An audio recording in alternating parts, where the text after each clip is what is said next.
अस्सलाम वालेकुम रहमतुल्लाह। पोइट्री के न्यू लेक्चर के साथ हम हाजिर हैं और आज हम प्रैक्टिस करेंगे कि कैसे शायरी की जाए।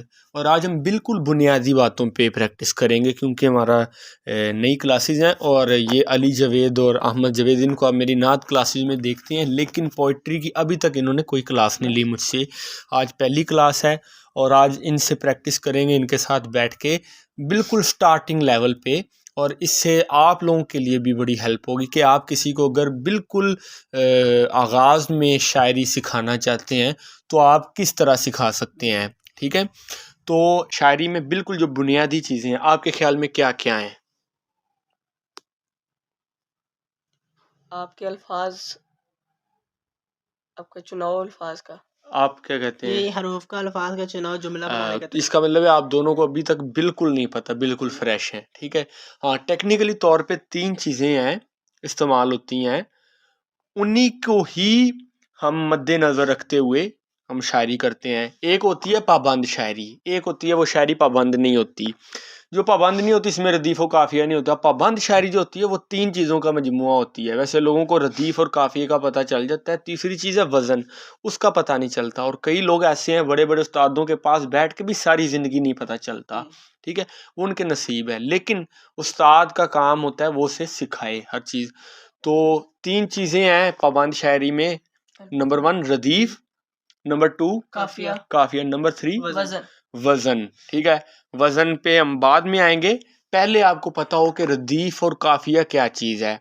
ठीक है, तो रदीफ़ के बारे में आप दोनों में से कोई जानता है? माशाल्लाह मैट्रिक के स्टूडेंट हो और आप इंटर के स्टूडेंट हो। रदीफ़ और काफिया किसे कहते हैं? जुमले के आखिर पे जो अल्फाज होते हैं, हरफ आते हैं। शायरी में हम जुमला नहीं, हम मिसरा मिसरे के आखिर में जो अल्फाज आते हैं ना, सेम जो होते हैं, हाँ, जो लगातार जो आते हैं लगातार आते हैं, वो रदीफ़। हाँ जी। और आप बताओ काफिया।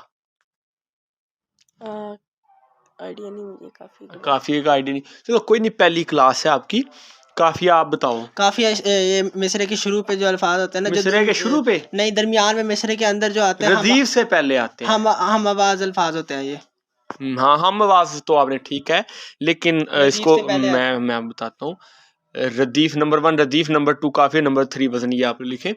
रदीफ वो अल्फाज हैं जो शेर के आखिर में आते हैं, यानी शेरों के आखिर में जो अल्फाज रिपीट होते रहते हैं बगैर किसी बदलाव के, बगैर किसी तब्दीली के। उसी तरह सेम उसी तरह हर शेर के आखिर में वो आते हैं, उससे कहते हैं रदीफ। और वो अल्फाज जो रदीफ से पहले चेंज होके आए लेकिन हो हम आवाज, लेकिन हो चेंज हर दफा। मसलन इख्तियार, एतबार, शर्मसार।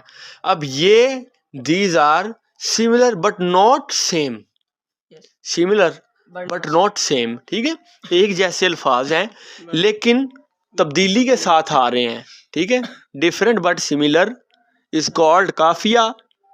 Same and similar and repetitive is called रदीफ। ठीक है, फर्क क्या है कि जो बार बार जो अल्फाज आ रहे हैं बगैर किसी तब्दीली के उसी तरह आ रहे हैं उसको हम बोलेंगे रदीफ। और वो अल्फाज जो बदलाव के साथ आ रहे हैं लेकिन हम आवाज अल्फाज हैं उसको बोलेंगे काफिया। अब एक शेर मैं पढ़ता हूँ, उसमें मैं बताऊंगा इसमें रदीफ ये है और काफिया ये है।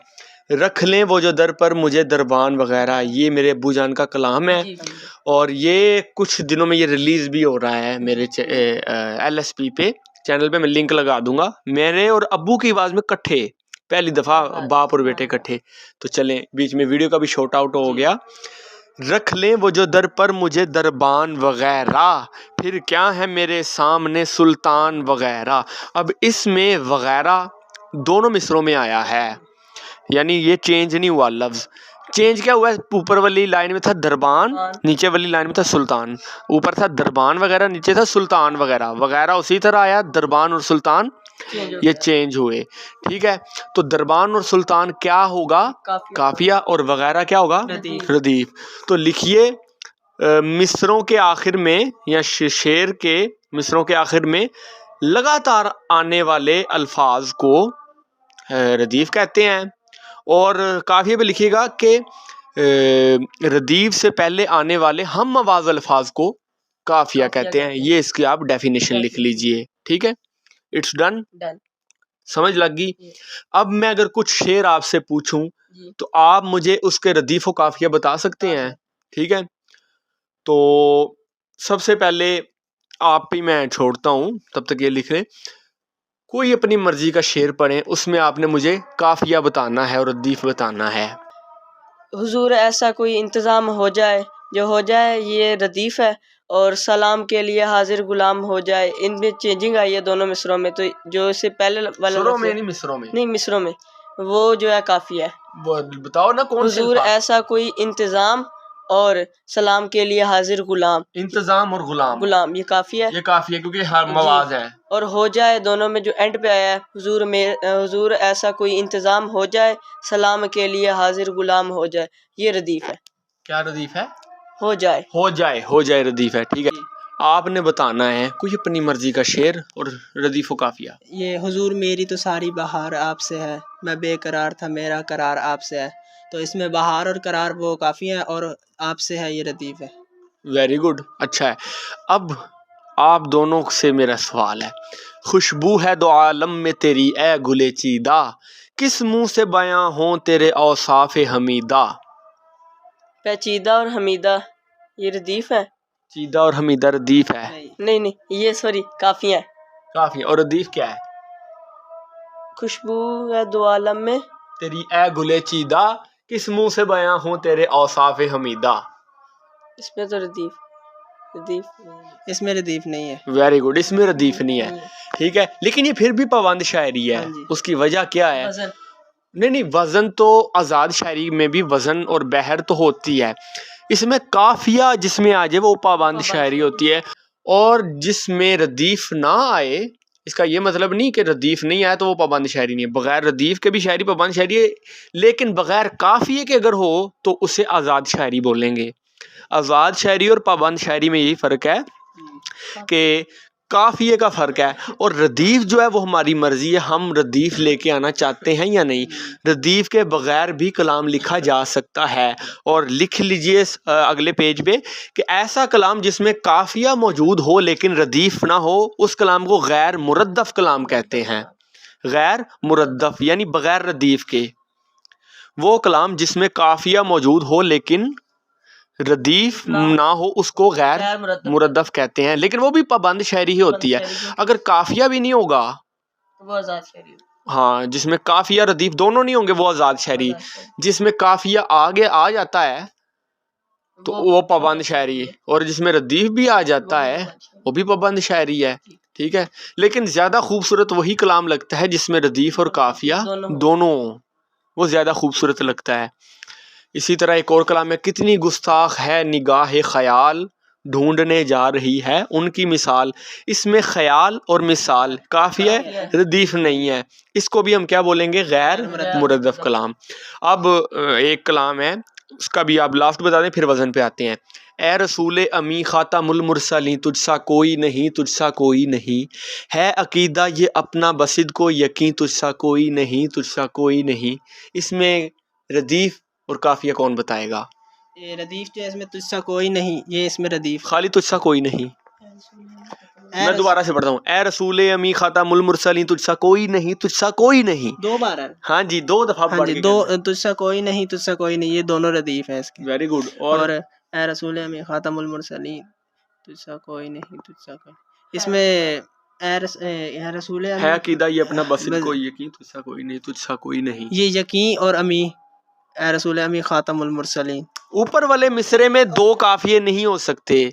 ऊपर वाले मिसरे में दो काफिये नहीं, मुरसलीन, और नीचे जो है यकीन, मुरसलीन और यकीन। ठीक है, अब ठीक है, मुरसली और यकीन ये काफ़ी है। Very good.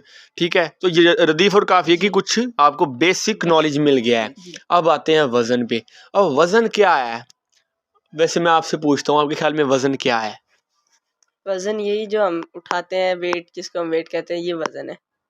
बेसिक नहीं, वैसे आपको अगर अंदाज़ा हो कि शायरी की इस्तिलाह में वज़न किसे कहते हैं? शायरी की इस्तिलाह में वज़न जिस शायरी में थोड़ा दम हो, जिससे थोड़ा, यानी आपको इसके बारे में भी कख पता नहीं है। दम को वज़न नहीं कहते। वज़न का मतलब है कि दो चीज़ों को हमने उनका वज़न करना है। दो चीज़ों को वज़न करेंगे तो क्या करेंगे कि दोनों को बराबर करना है। ठीक है। अगर एक जगह थोड़ा ज़्यादा वेट हो जाएगा, एक जगह कम हो जाएगा, तो हाँ अनबैलेंस हो जाएगा, उससे हम इंसाफ नहीं कहेंगे। तो शायरी में इंसाफ के तकाजे पूरे करने चाहिए। मुनसिफ बंदा ही शायर होता है। और वज़न क्या होता है? अल्फाज के चुनाव का वज़न दोनों मिसरों में बराबर हो, अल्फाज का वज़न एक जितना हो दोनों मिसरों का। ये ना ऊपर वाला मिसरा बड़ा है, नीचे वाला मिसरा छोटा है। मसलन हम अगर शेर कोई भी पढ़ते हैं, उसमें आप देखिएगा कि दोनों मिसरे जो है ना, वो उनका वजन बराबर होता है। मसलन वाह क्या जूदो करम है शहेबत हा तेरा, नहीं सुनता ही नहीं मांगने वाला तेरा। अब देखें दोनों मिसरों को जब मैंने पढ़ा है तो बराबर का उस पर टाइम लगा है। ये नहीं कि अब आप पढ़ने में बराबर का टाइम लगा देंगे तो आपने दोनों मिसरों को बराबर कर दिया, ऐसे हरगिज नहीं है। कुछ लोग क्या करते हैं, वो बेवजन शेर को जबरदस्ती उतने टाइम में पढ़ने की कोशिश करते हैं, ऐसे नहीं। अब अगर हम इसकी तख्ती करेंगे तो वाह क्या जू, फिर नीचे वाले मिसर में नहीं सुनता, दो करम है ही नहीं माँ, शहेबत हा गने वाला तेरा तेरा। अगर हम अल्फाज दरमियान से भी पकड़ेंगे तो वो अल्फाज बराबर ही हैं। और जो हर्फ हैं, जहाँ पे ऊपर साकिन आ रहा है नीचे भी साकिन आएगा, ऊपर मुतहर्रक आ रहा है नीचे भी मुतहर्रक आएगा, ठीक है। तो इसको बोलते हैं वजन करना।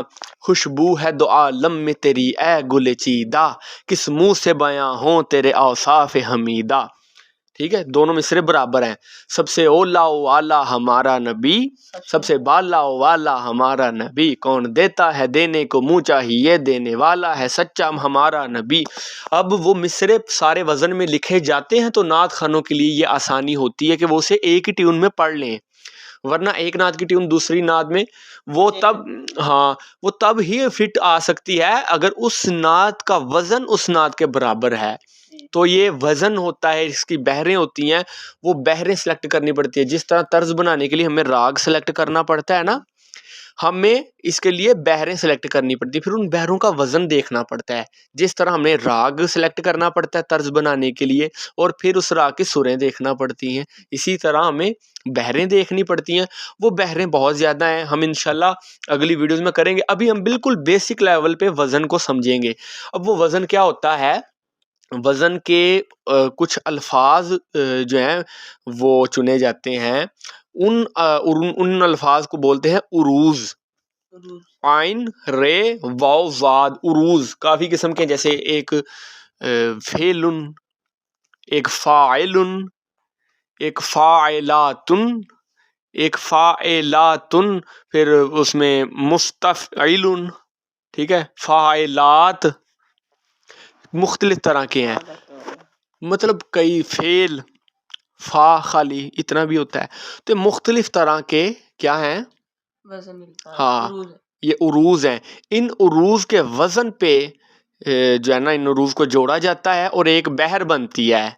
इन उरूज को जोड़ा है, मसलन हम 2-3 उरूज को हम जोड़ते हैं तो एक बहर बनेगी मफ़ऊल फ़ाइलात मफ़ाइल फ़ाइलुन, शौकौन याज़ व इज्ज़ के सांचे में ढल के आ, ठीक है। अब मफ़ऊल मफ़ाइल मफ़ाइल फ़ऊलुन, रख लें वो जो दर पर मुझे दरबान वगैरह, फ़ाइलातुन फ़ाइलातुन फ़ाइलातुन फ़ेलुन, वाह क्या जूदो करम है शहेबत हा तेरा, ठीक है। ये क्या होता है कि ये 2 से 3 उरूज हैं, उनको ज़्यादा या कम जितने भी उनको मिलाया जाता है, जोड़ा जाता है, उनकी एक बनती है बहर। फिर उस बहर पे लिखा जाता है कलाम उसके वज़न के बराबर, और जितने हर्फ उस मफ़ऊल फ़ाइलात में होते हैं उतने ही हर्फ मतलब साकिन मुतहर्रिक के एतबार से होते हैं। बाकी कुछ कवानीन होते हैं वो हम आने वाले दौर में डिस्कस करेंगे।